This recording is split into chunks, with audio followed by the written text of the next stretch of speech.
అదే RTV app వార్తల్ని క్షణాల్లో చదివే అవకాశం ఉంటుంది. ఒక న్యూస్ పేపర్, ఒక టెలివిజన్ ఛానల్ మీ చేతుల్లో ఎప్పుడు ఉంటాయి. మార్చి నెల ప్రారంభమైంది. కర్నూలు జిల్లాలో ఎండలు ముదిరిపోయేటువంటి పరిస్థితి అప్పటికే స్పష్టంగా కనిపిస్తోంది. దేశంలోనే అత్యధికంగా ఉష్ణోగ్రతలు నమోదవుతున్నటువంటి పరిస్థితి అయితే కనిపిస్తుంది. ఉదయం 10 గంటలకు మొదలుకొని 10 గంటల ప్రాంతాల్లో 33 డిగ్రీలుగా నమోదవుతున్నటువంటి ఉష్ణోగ్రతలు సాయంకాలం 4 గంటల వరకు చేరుకుంటే మాత్రం సుమారుగా 46 డిగ్రీల ఉష్ణోగ్రత నమోదయ్యేటువంటి పరిస్థితి తాజాగా కనిపిస్తుంది. అయితే ఏదేమైనా ప్రారంభం రోజుల్లో ఎండలు ముదురుతుండడంతో ప్రతి ఒక్కరు కూడా ఈ ఎండాకాలం సంబంధించినటువంటి వడదెబ్బ తగలకుండా ఉండేందుకు ప్రత్యేకమైనటువంటి శ్రద్ధ తీసుకోవాలని ఒకవైపు డాక్టర్లు, వైద్యులు చెప్పేటువంటి పరిస్థితి అయితే కనిపిస్తుంది. ఇప్పటికే ఎండాకాలం ప్రారంభం కాగానే శీతల పానీయాల కేంద్రాలతో పాటు ఇతర అంటే పళ్ళు, పలహారాలు ఈ వేసవిలో దొరికేటువంటి సీజనల్ ఫ్రూట్స్ కి డిమాండ్ పెరిగినటువంటి పరిస్థితి అయితే స్పష్టంగా కనిపిస్తుంది. మనం ప్రస్తుతం కర్నూలు కలెక్టరేట్ కేంద్రం దగ్గర ఉన్నాము. కలెక్టర్ ఆఫీస్ పక్కనే ప్రధానంగా నంద్యాల అదేవిధంగా నందికొట్కూరు, ఆత్మకూరు, ఆర్లగడ్డకు పోయేటువంటి ప్రధానంగా దాంతోపాటు డోన్కి పోయేటువంటి ప్రాంతం ఇది. ఎక్కువ సంఖ్యలో ఇతర ప్రాంతాల నుంచి పల్లె నుంచి వచ్చినటువంటి జనమంతా కూడా ఈ కలెక్టర్ ఆఫీస్తో పాటు ఎదురుగా ఉన్నటువంటి జిల్లా వైద్యాలయానికి వస్తుంటారు. ప్రతిరోజు 6,000 మంది హాస్పిటల్స్కి అవుట్ పేషెంట్ వచ్చేటువంటి పరిస్థితి ఉన్నటువంటి నేపథ్యంలో ఈ ప్రాంతంలోనే బస్సు ఎక్కాలి. కానీ ప్రతి సంవత్సరం ఎండాకాలం ప్రారంభం కాగానే మున్సిపల్ శాఖ అధికారులు చలువ పందిర్లు ఏర్పాటు చేస్తారు. చలువ పందిర్లకు ప్రధానంగా ట్రాఫిక్ కేంద్రాలతో పాటు ఈ బస్ స్టాండ్స్, అదేవిధంగా సి క్యాంపు సెంటర్స్లో కలెక్టర్ కార్యాలయం దగ్గర ఈ చలువ పందిర్లు వేసేటువంటి వాళ్ళు. కానీ ఎండలు ముదురుతున్నా ఇప్పటి వరకు ఇలాంటి చలువ పందిర్లు ఏర్పాటు చేయనటువంటి పరిస్థితి అయితే స్పష్టంగా కనిపిస్తూ ఉంది.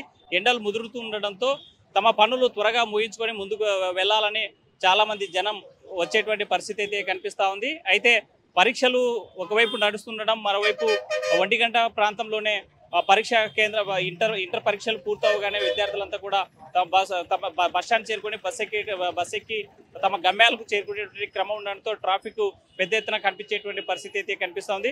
మరో అరగంట దాటితే మాత్రం ఈ ప్రాంతం మొత్తం నిర్మానుష్యంగా మారేటువంటి పరిస్థితి అయితే కనిపిస్తుంది. ఎండలు మండిపోతూ ఉన్నాయి.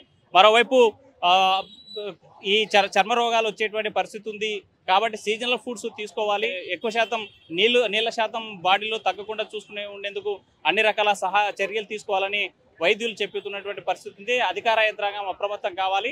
గత ఏడాదితో పోల్చుకుంటే ఈ ఏడాది ఎండాకాలం ప్రారంభం నుంచే ముదిరిపోయినటువంటి పరిస్థితి ఉంది. శివరాత్రి అంటే గత 28వ తేదీ శివరాత్రి జరిగింది. శివరాత్రి అయిపోయిన తర్వాత పెద్ద ఎత్తున కూడా ఎండలు నమోదవుతున్న పరిస్థితి ఉంది. రాత్రి వేళల్లో చల్లటి వాతావరణం కనిపించిన ఉదయం 10 దాటితే మాత్రం మండిపోయేటువంటి పరిస్థితులు స్పష్టంగా కనిపిస్తూ ఉన్నాయి. ఒకవైపు ఆరోగ్య శాఖ, మరోవైపు జిల్లా అధికార యంత్రాంగం ఇప్పటికే హెచ్చరికలు కూడా జారీ చేసినటువంటి పరిస్థితి ఉంది.